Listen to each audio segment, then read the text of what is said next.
शुद्धातमरु पंचगुरु जग में शरणा दोए मोह उदय जी के वृथा आन कल्पना होए। निश्चय से शुद्धात्मा और व्यवहार से पंच परमेष्टि ही शरण है, अन्य कोई शरण नहीं है। सबसे अच्छा तो यह है कि जीव अपनी शुद्धात्मा में रहे, अपने स्वरूप में रहे, और स्वरूप में न रहा जाए तो पंच परमेष्टि के चरणों में रहे, देव सद्गुरु की शरण में रहे, अन्यत्र भटकना योग नहीं है। देखो,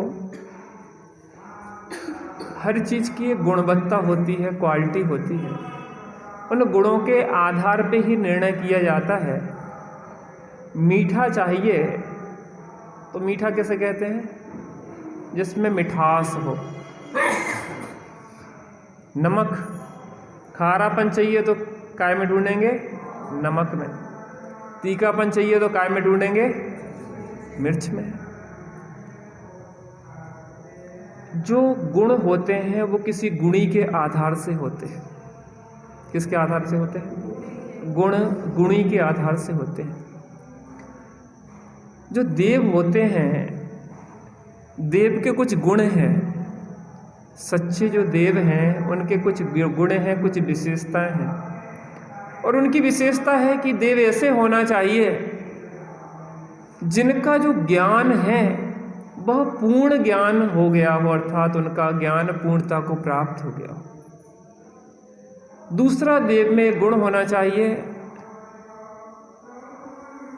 कि वह वीतरागी हो, अर्थात उनमें राग द्वेष न हो। दो कारणों से असत्य बोला जाता है, ध्यान से सुनिए।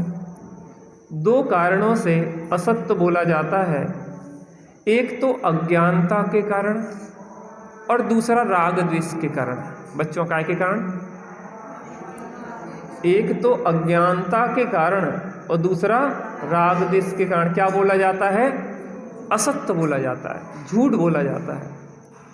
तो अगर हमें अपना कल्याण करना है, सत्य बात को सुनना है, समझना है, तो हमें दो चीजें देखना पड़ेगी। अपन मेरी भावना में पढ़ते, जिसने राग द्वेष कामादिक जीते सब जग जान लिया, सब जीवों को मोक्ष मार्ग का निष्प्रह हो उपदेश दिया।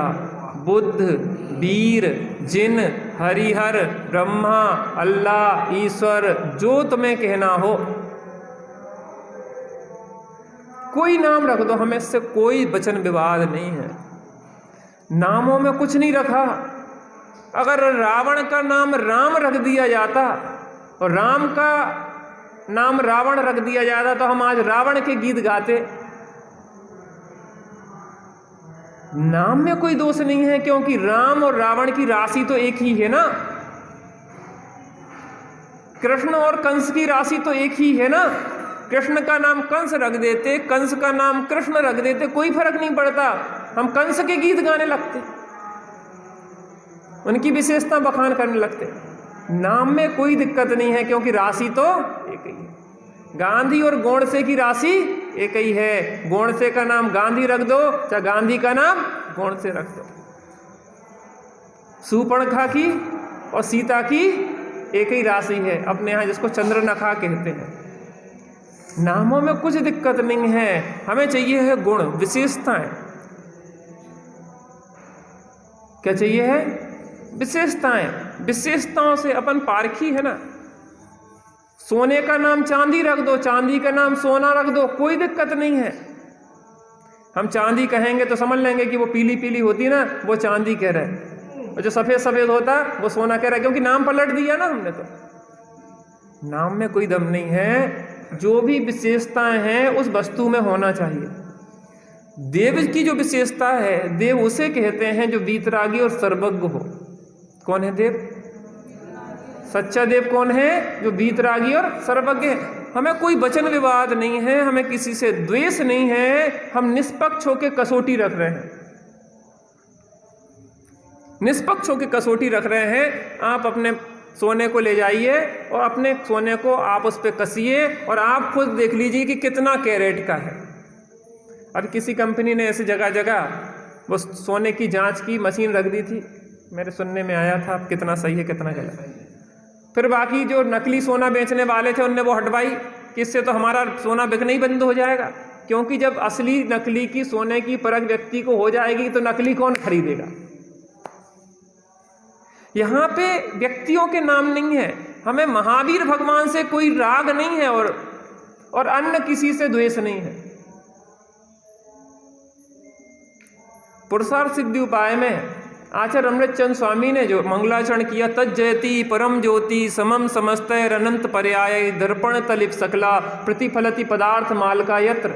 तो शिष्य ने प्रश्न किया कि आपने किसी का नाम तो लिया नहीं, ना महावीर भगवान का नाम लिया, ना आदिनाथ भगवान का नाम लिया, ना अजितनाथ भगवान का लिया, ना पारसनाथ भगवान का लिया, ना 24 तीर्थंकर में किसी का लिया, ना सीमंदर भगवान का नाम लिया, ना योगमंदर, ना बाहु, ना स्वबाहु, ना संजातक, ना स्वयं प्रभु, ना चंद्रानंद, किसी का नाम नहीं लिया। आपको नाम तो लेना चाहिए था, कि नाम लेने में वचन विवाद होता है। क्या होता है?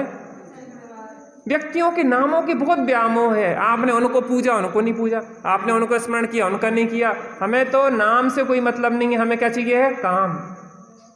क्या चाहिए बेटा? काम चाहिए। नाम आप कुछ रख दो, हमारे पास ये पैमाना है, तज्जयति परम ज्योति समम समस्तैर अनंत पर्यायी।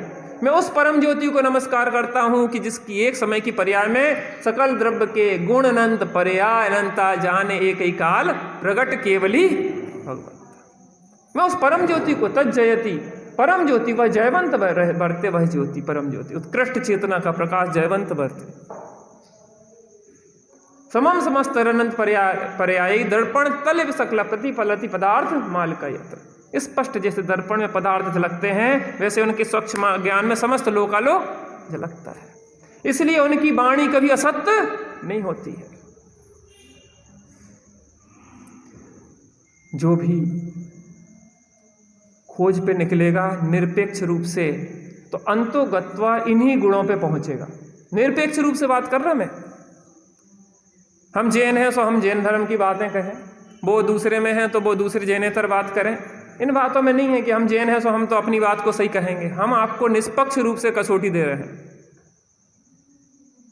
निष्पक्ष होकर इस कसौटी पे कसो, और जो आपको खरा उतर जाए आप उसको नाम कुछ भी दे दो, किसी को भी हो। लेकिन हमें क्या चाहिए है? जिसने राग द्वेष कामादिक जीते। क्यों चाहिए है? क्योंकि हमें सत्य की परख करना है।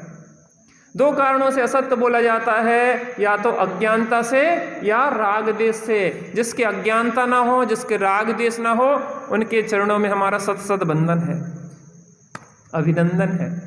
उनके चरणों में हम अपने मस्तक को झुकाते हैं। ऐसे वीतरागी सर्वज्ञ परमात्मा जो भी हैं, उन सबको हम यहाँ पे नमन करते हैं। आपको नाम जो लेना हो वो ले सकते हो। बात यहाँ चल रही है राम कथा में कि जब चंद्रगति विद्याधर के यहाँ भामंडल पल रहा था, सीता से नारद जी नाराज हो गए और नाराज होके सीता का एक चित्र भामंडल के सामने रख दिया। भामंडल ने देखा, वो मोहित हो गया। इन वासनाओं का ऐसा ही स्वरूप है। ये वासना जिसके सिर पे सवार होती है, उसको सही गलत का, हित अहित का निर्णय शून्य हो जाता है। पागल होके जगह जगह सीता की रटन लगाने लगा। चंद्रगति विद्याधर ने सोचा कि किसी प्रकार से जनक को बुलाया जाए, सीता के पिता को, जिससे हम संबंध जोड़ सके। चपल बेग नाम के एक विद्याधर को भेजा गया और चपल बेग नाम का विद्याधर वहां गया, घोड़े का रूप धारण किया। घोड़े का रूप धारण करके वहां पे उत्पात मचाने लगा। जनक ने उसको बस में किया और अपने अस्तबल में बांध दिया। एक दिन की घटना है, एक हाथी जंगल में बहुत ही उत्पात मचा रहा था। जनक उसी घोड़े पे बैठ के हाथी को बस में करने जा रहे थे और वो घोड़ा तो आसमान में उड़ चला, क्योंकि वो मायावी घोड़ा था। और पहुंच के वहां पे वो विद्याधर लोक में चंद्रगति विद्याधर के राज में राजा जनक को ले गया। वहां पे अनजान जगह पे व्यक्ति एकदम हतप्रत हो जाता है, और वो भी कौन सा स्थान था वो? विद्याधर लोक था। ऐसा लगता था जैसे साक्षात स्वर्ग है। अचरज में देख ही रहे थे कि हम आ कहाँ गए हैं, बिना मरे स्वर्ग कैसे आ गए। और देखते देखते सामने अचानक एक स्वर्ण मंदिर दिखाई दिया। स्वर्ण शिखर था जिसका, सोने का बना हुआ मंदिर था, जिनेंद्र परमात्मा का मंदिर था। उन्हें अंदर में, हृदय में ऐसा लगा कि कोई अपना मिल गया हो। जैसे परदेश में जाएं और परदेश में जहां पे सब अनजाने हो, वहां पे कोई अपना मिल जाए तो कितना सहारा मिलता है। और जहां सर्वोत्कृष्ट वीतरागी सर्वज्ञ परमात्मा मिल जाए तो फिर कहने ही क्या है, फिर तो बात ही कुछ अलग हो जाती है। ऐसा लगता है कि अब कुछ नहीं चाहिए। नहीं चाहता जैन धर्म के बिना चक्रवर्ती होना, और नहीं अखरता जैन धर्म के बिना दरिद्री। नहीं चाहता जैन धर्म के बिना चक्रवर्ती होना, और नहीं अखरता जैन धर्म के सहित दरिद्री। सदा मेस्तु सदा मेस्तु सदा मेस्तु भवे भवे। हर भाव में कौन मिले? हे प्रभु आपके चरणों की छत्र छाया मिले। तेरी छत्र छाया भगवन मेरे सिर पे हो, मेरा अंतिम मरण समाधि तेरे दर पर हो। तेरी छत्र छाया भगवन मेरे सिर पे हो, मेरा अंतिम मरण समाधि तेरे दर पर हो। दुख नाश हो कर्म नाश हो, बोधि लाभ भर दो, बोधि लाभ भर दो। जिन गुण से प्रभु आप भरे हो, वह मुझ में भर दो, वह मुझ में भर दो। यही कामना यही प्रार्थना पूर्ण आज कर दो, मेरा अंतिम मरण समाधि हो। तेरी छत्र छाया भगवन मेरे सिर पे हो, मेरा अंतिम हो। तेरी छत्र छाया। थोड़ा थोड़ा आगे सरक जाओ जिसमें जगह मिल जाए। और जैसे ही जिन मंदिर में प्रवेश किया, जिनेंद्र परमात्मा की प्रतिमा को देखा, सब दुख दर्द भूल गए। अब कोई चिंता नहीं है, जीवन रहे या मृत्यु आज ही आ जावे, मुझे तो भगवान के चरण शरण मिल गई है, यहीं पे मैं समाधि मरण कर लूंगा। जिनेंद्र परमात्मा की भक्ति पूजा उपासना करने लगे, आनंद विभोर होकर भगवान को देखने लगे।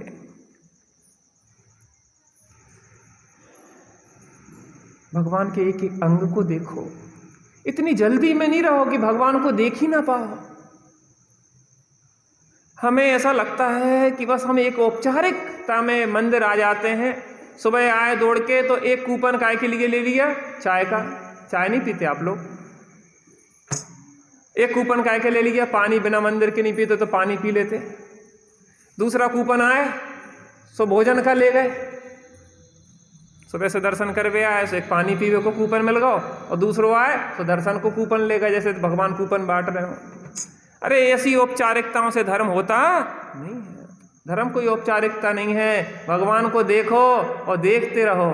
नीर को अंग अंग जिन भर के, जिन से झलके शांति अपार। नीर को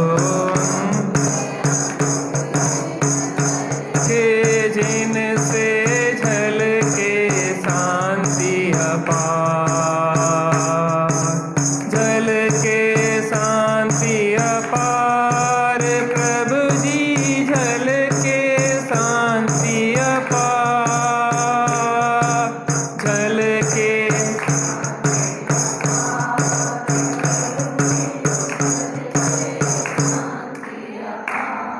नीर को अंग अंग जिन भर के, जिनसे झलके शांति अपार।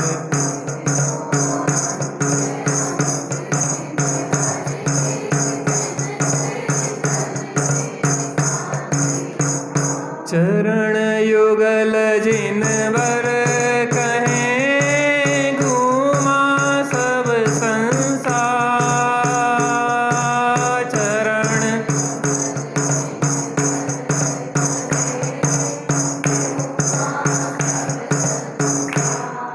पर दुख में गति चार में, पर दुख में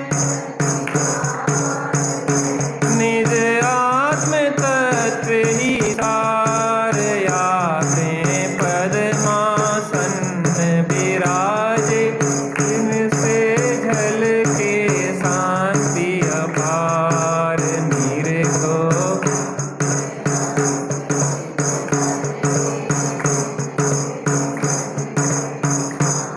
भगवान को देखो तो देखते रह जाओ।